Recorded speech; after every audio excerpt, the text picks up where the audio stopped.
Hey everybody, I am going to have a quick little tutorial here to show you how to have some fun. For those of you who have purchased the September bundle from Hungry JPEG, that is the bundle that I'm going to use. I'm going to call this, I think, quilting in Silhouette Studio. On my previous videos, I've already shown you how to get these elements after you've downloaded them from Hungry JPEG into your library. For the purposes of this, I set up a file called September Bundle, and I have been pushing in various of the elements: the Jungle Watercolor, Love Story, Pumpkin Season, and Sweet Garden. But now I'm going to use Love Story. I'm going to quilt this cute little bird, and you're going to have some fun with it. And while you're doing this exercise, you will learn a lot of things about how to do some very creative things in your Silhouette Studio.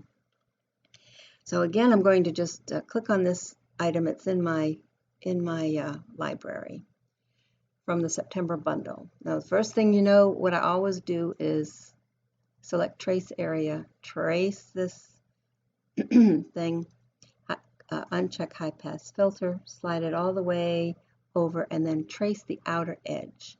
Now I'm going to crop it. And I'll tell you why I crop it in a minute, because if I don't go through this process twice, I end up with as I play with the colorize and the other tools, I end up with a black line around that doesn't print and it doesn't cut. It's just plain annoying. So why I go through this process twice is I eliminate that. So now I'm going to select what I've traced. It's a double line. You can see this thin little double line. And I'm going to go to the modify window and hit crop. So I've cropped the image, and at this point this could be a cut line, but I do it twice to avoid that black box around all of my images. I think I have one right here. See this black box? This is what you get if you change the color. You get this black box. Now it doesn't print and it doesn't cut, but it's just plain annoying to have to deal with it. This was the original. These were two colorized versions. And I changed the gamma. I think if you only use one of the tools, you might not get that. But anyway, I have found that if I always cut it twice or trace it twice, I can avoid that. So now I've cropped it, and I'm going to trace it again really quickly. And this is High Pass Filter off, slide it all the way to the edge, and hit Trace Outer Edge. So now I have the outer edge traced and the original color. Okay, so if I group that, and I'll group it over here, I will, let me see if I can get this over here so you can see. Yeah, the group, this is ungroup and this is group, way at up the top here. So I'm going to, okay, it's grouped. All right, so now I have this grouped element and I can start playing with it. As I've shown you before, the thing I love to do the most is change the colors, and here I go. But what I'm going to do first is just copy paste. I always do copy paste, get a new version, and I can do all sorts of things with it, like change it from right to left. Like, well, I'll do that now so you know. I just go up to Object and Mirror and flip horizontally. So I get two little birdies, and they look quite different when you do something even as simple as that. But say I wanted to change the color, and you've seen me do this before. You can do it all kinds of different ways. And you can apply effects, which you have to do each time. And of course, you've seen me use the gamma. That's another one of my favorite ones. And I can darken it, get it all the way to black, which I don't want, or somewhere in between, and apply effects. So you've seen me do that before. But what I'm going to do now is I'm going to paste. Let me go here and click on this again. Go through this process one more time. So here it is on a separate new open file. I'm going to select the trace window, do this twice. Yes, I'm going to do this. High Pass Filter off, trace it all the way, trace the outer edge, and select both items, double line, go up to modify, hit crop, and hopefully I won't bore you to tears here, but I'm going to do it one more time. Actually, I'm actually going to do it 2 more times. I'll tell you why in a minute. But now I've got my outer edge, and if I group this one together, I've got my original bird. But here's where I'm going to have fun. I'm going to place this bird again, and let me see what I lost my train of thought here for a minute. No, maybe I'll use this one here. It's already done. So now what I'm going to do is select the trace. You're going to get tired of me saying that. Select the trace window again, even though I've already traced this one. And then I'm going to shut off the high pass filter. And then I'm going to hit just the trace button. I'm not even going to slide. I'm not sliding the threshold over. I'm just going to hit trace. And this one still is my original. And always do your cut settings so you know where the cut lines are. If you don't do this often, sometimes you will get some results you're not happy with. So I check it all of the time. I know that this is a cut file, and I can put that there. Now I've got something that looks like this, and this is really kind of fun. So I'm going to hit Object and Release Compound Path. Okay, so now all of these bits are released. I probably do not need the outside, and that's this outside version, so I'm going to put that aside. I think I'll get rid of this one here so I don't confuse you any more than I already have. But now I've got these wonderful little shapes, and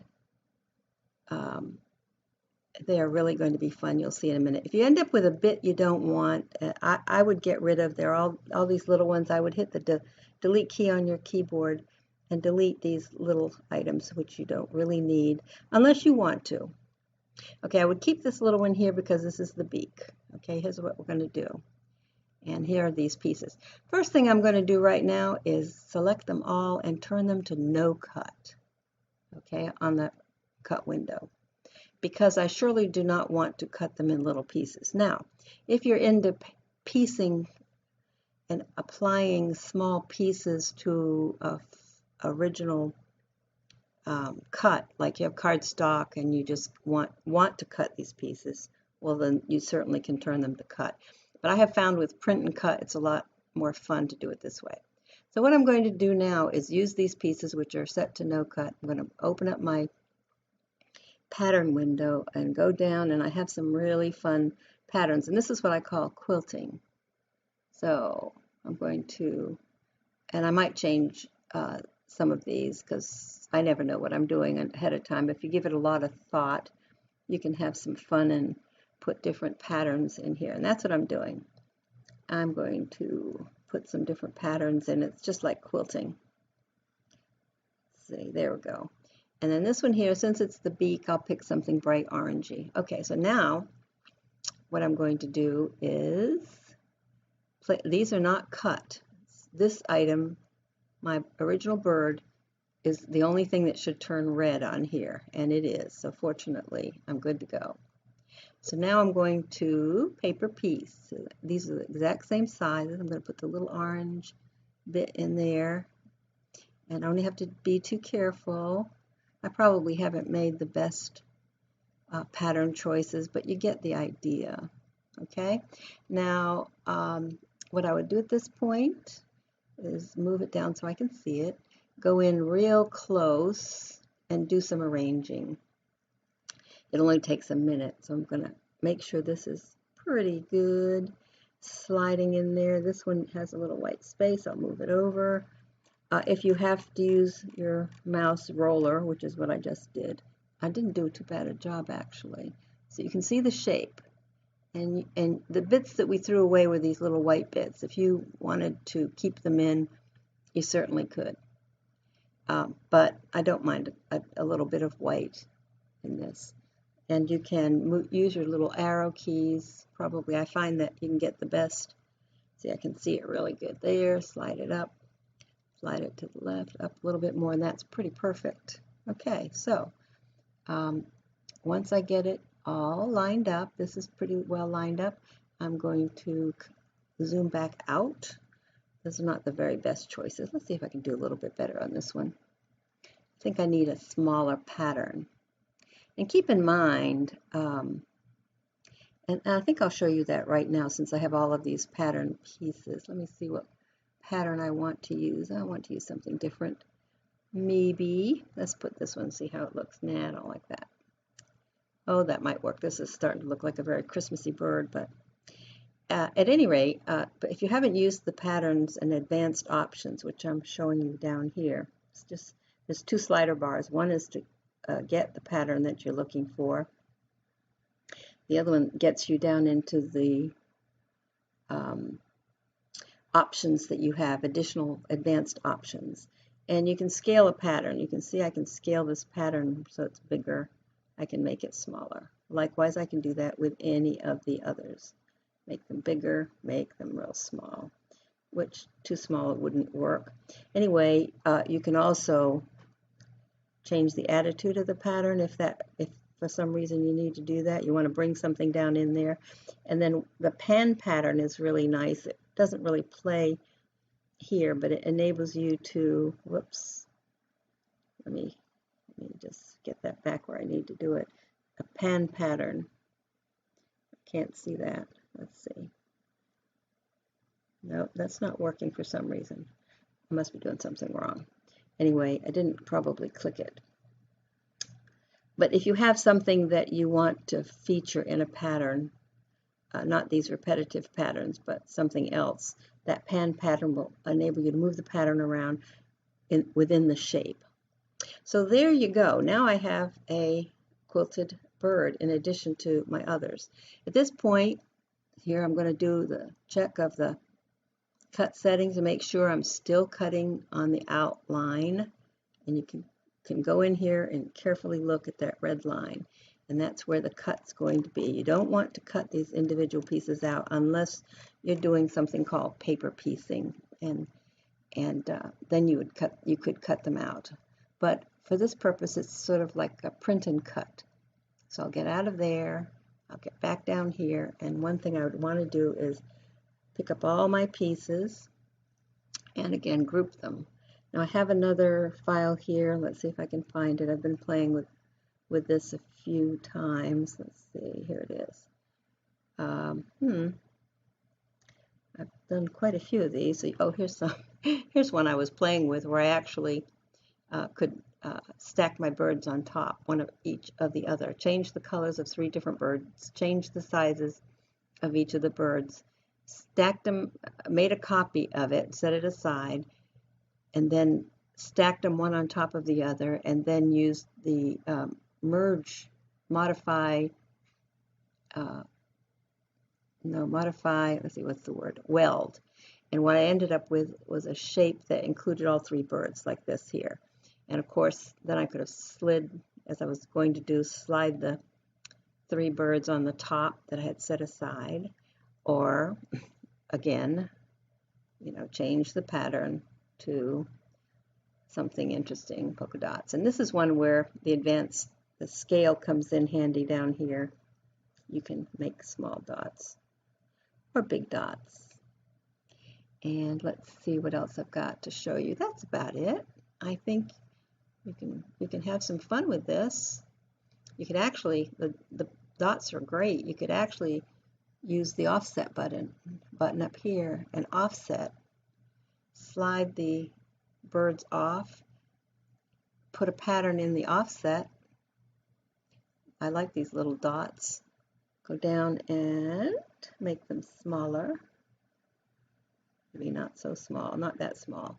And then slide this back on top, and there you go. You can do all sorts of things. I wanted not to make this as long as I usually make them, so maybe you can benefit from them.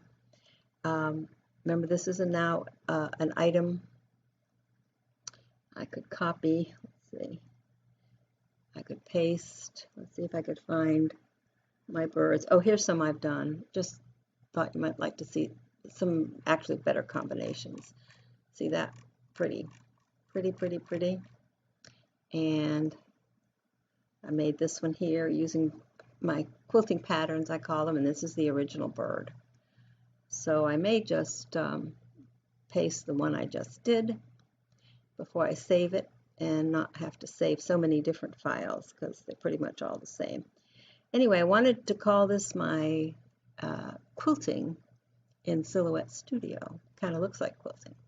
And it's just lots of fun. If you do this, you will learn a lot.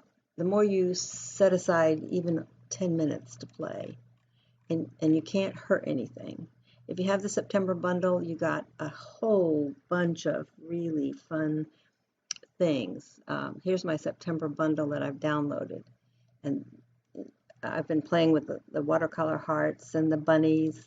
I could do another video that shows you how to take components of these and colorize them while keeping the main thing the same. There's a jungle watercolor love story, which is what I've just used, has tons of things that you can play with. And then pumpkin season, I'm going to do another little video. I found a wonderful, I'm into cats, particularly black cats, and I found a fantastic little item in here, and I played with it. And I'm going to show you what I did, but I have to use another video for that. And then, of course, the sweet garden. Now, you may not be keen on all of these color choices, but it doesn't matter. If you like the shape, if you like the design, remember that you can colorize it and make it any color you want. So I'm going to conclude this one and hope you have fun with that September bundle. As I said before, I would just make stickers out of all of these and put them on cards. But you really could do anything you need to do. I don't know about the printable vinyl. You could just have a ball. Anyway, have fun. And that's going to be it for now.